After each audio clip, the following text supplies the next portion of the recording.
பொதுவா இந்த மாதிரி ஒரு அண்டார்டிகால உருகிற பனியும் மீடியா இதெல்லாத்தையும் குறிச்சு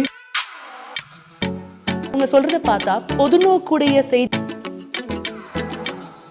அது மீடியாவோடது இல்லைங்க. நான் என்ன சொல்றேன்னா அங்க உள்ள போக கூடாது, விறகு வெட்டக்கூடாது.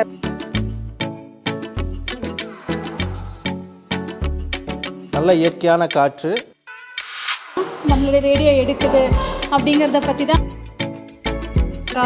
சொல்லியிருப்பாங்க. அது இதில் பார்க்கும்போது என்னென்ன மரங்கள் எல்லாம் உங்களுக்கு தெரியும்.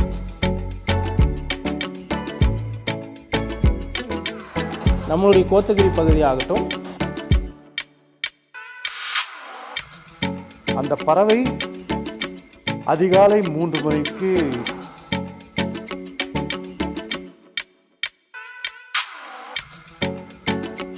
அதுக்கு பின்னாடியும் ஒரு வாழ்வாதாரம் இருக்கு இல்லையா?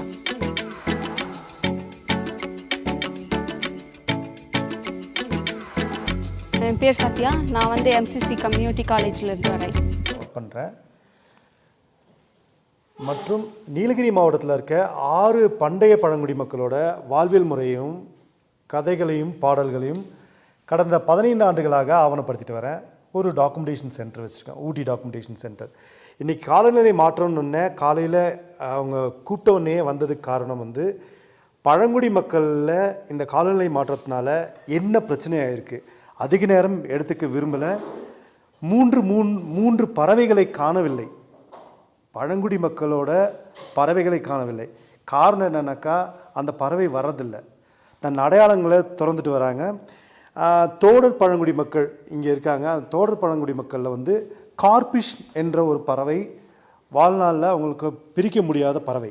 அந்த பறவை அதிகாலை 3 மணிக்கு எந்திச்சு துயில் எழுந்துச்சு எழுப்பிவிடும்.